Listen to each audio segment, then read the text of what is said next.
राष्ट्रीय परिवहन मंडळाचे कर्मचारी जे आहेत त्या संघटनेचा आज वर्धापन दिन आहे 45 आणि त्यासाठी आज या ठिकाणी उपस्थित आहेत म्हणजे भारतीय बौद्ध महासभेचे कार्याध्यक्ष त्याचबरोबर विश्वरत्न डॉक्टर बाबासाहेब आंबेडकर यांचे नातू सरसेनानी भीमरावजी आंबेडकर. सर, काय सांगाल तुम्ही आज या वर्धापन दिनी तुम्ही उपस्थित आहात? कर्मचाऱ्यांच्या अनेक समस्या ज्या आहेत त्या अजूनही सुटलेल्या नाहीयेत, त्याबद्दल तुम्ही काय सांगाल? आज कास्टाईट कर्मचारी युनियनचा 45वा वर्धापन दिन आणि ह्या वर्धापन दिनाला त्यांना संदेश देण्यासाठी मी इथे उपस्थित आहे. अनेक वर्षापासूनची ही संघटना आहे.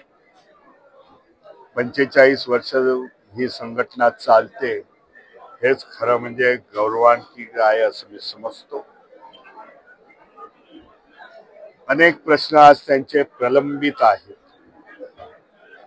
एक म्हणजे सरकारी कर्मचाऱ्यांना जो वेतन मिळतं ते वेतन ह्या एसटी कामगारांना मिळत नाही, हा यांची मेजर मागणी आहे.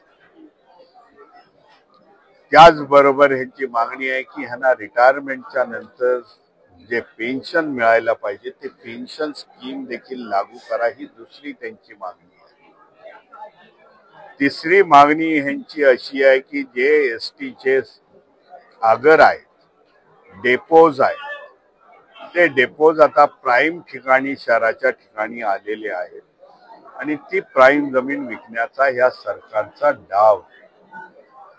या सगळ्या गोष्टीला विरोध करण्यासाठी ह्या वर्धापनाच्या दिवशी ह्या सगळ्याची चर्चा झाली. येणाऱ्या विधानसभेच्या अधिवेशनामध्ये जे नागपूरला होईल तिथे त्यांचा मोर्चा वगैरे निघेल आणि लोकांना चेतावणी देण्यात येईल की हे प्रश्न प्रलंबित आहे.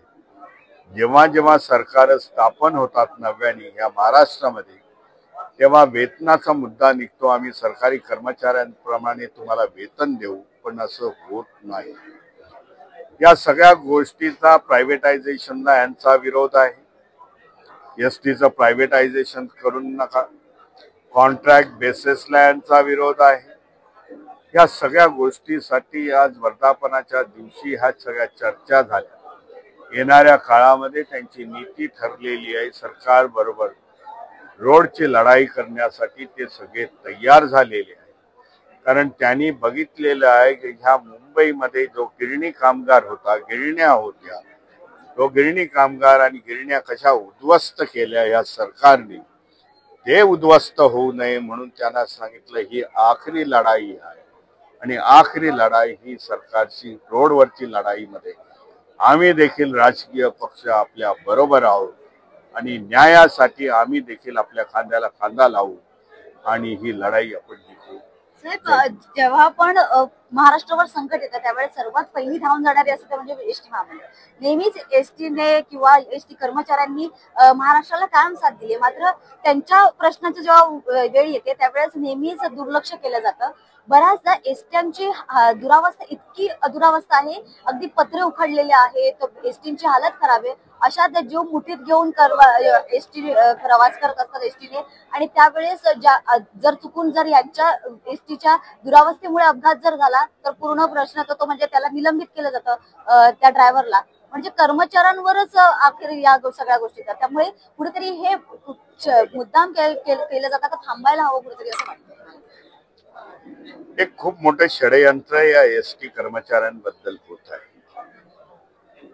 एक तर संपूर्ण एसटी ही तोट्यामध्ये आहे, तो एसटी महामंडळ हे तोट्यामध्ये आहे असं दाखवलं जातं किंवा किंबहुना त्याला तोट्यामध्ये ढकललं जातं. असं या कर्मचाऱ्यांना सांगतील की एसटी ही तोट्यामध्ये असल्यामुळे प्रायव्हेटायझेशन शिवाय दुसरा मार्ग नाही.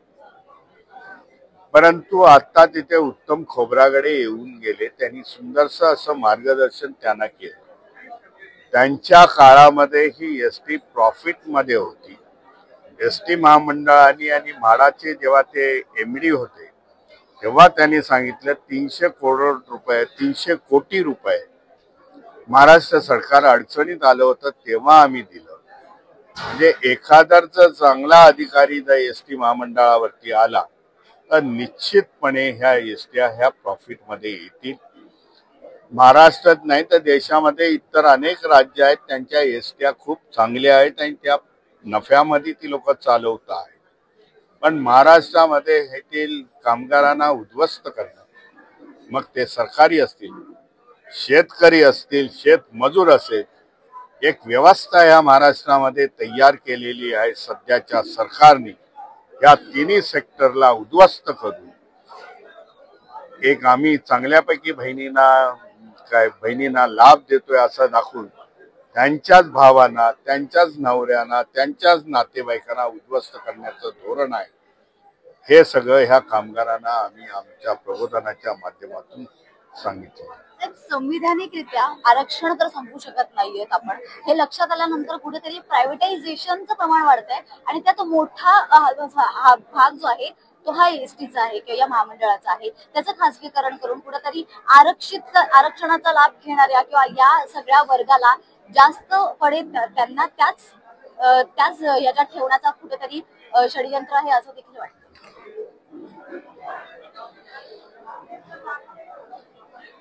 बाबासाहेब आंबेडकरांनी संविधानाच्या माध्यमातून आरक्षण पॉलिसी या देशामध्ये राबवली. जो वंचित घटक आहे त्यांच्यासाठी आरक्षण आहे, शैक्षणिक आरक्षण आहे, नोकरी आरक्षण आहे, राजकीय आरक्षण. परंतु बाबासाहेबांच्या ज्या संदेशावरती येथील समाज चालला, शिका हा संदेश बाबासाहेबांनी दिला, महामंत्र मी त्याला शिका हा. समाज शिकला. मी समाज शिकल्यानंतर बाबासाहेब नंतर म्हणाले की मोक्याच्या जागा पटकावा, म्हणजे अधिकारी वर्ग. हे सगळं बाबासाहेबांच्या विचारधारेतून झालं. शिकले, मोक्याच्या जागा पटकवल्या, आर्थिक स्तर वाढला, शैक्षणिक स्तर वाढला यांचा. हे सगळं एका व्यवस्थेला दिसून आलं की ह्यांचा प्रवास ह्या मार्गाने पुढे चाललेला आहे. म्हणून जे काही आरक्षण सरकारी कंपन्यांमधून होतं त्या सरकारी कंपन्या विकण्याचा डाव येथे सुरू झाला. काही कंपन्या विकून टाकलेल्या आहेत. उद्या सरकार सुप्रीम कोर्टामध्ये ॲफिडेव्हिट सबमिट करेल येणाऱ्या फ्युचरमध्ये. नाही, येणाऱ्या काळामध्ये सरकार डिक्लेअर करेल की आमच्याकडे सरकारी कंपन्या नसल्यामुळे आरक्षण मिळू शकत नाही. ही कूटनीती ह्या देशामध्ये चाललेली आहे. एका डाऊन ट्रोडन वर्गाला, शेड्यूल कास्ट, शेड्यूल ट्राईब, वंचित, शेतकरी असेल, कामगार असेल, याला उद्ध्वस्त करण्याचा डाव या देशामध्ये आहे. तो असंविधानिक आहे. प्रत्येक भारत हा देश इतर देशांचं जर बघितलं, प्रत्येक देशाचं सरकार बघत असते की आपली जनता कशी सुख शांती मिळेल, कशी प्रगती होईल, देश कसा महासत्ता होईल. ह्या देशामध्ये हा सगळा प्रवास उलटा चालू आहे. म्हणून ह्याच्यापासून एकत्र येणं, संविधान वाचवणं, महापुरुषांचे विचार घेऊन चालणं, खोट्या आमिषाला न बळी पडता सरकारच्या विरुद्ध जंग लढणं, हा संदेश आम्ही देऊ इच्छितो. जय भीम.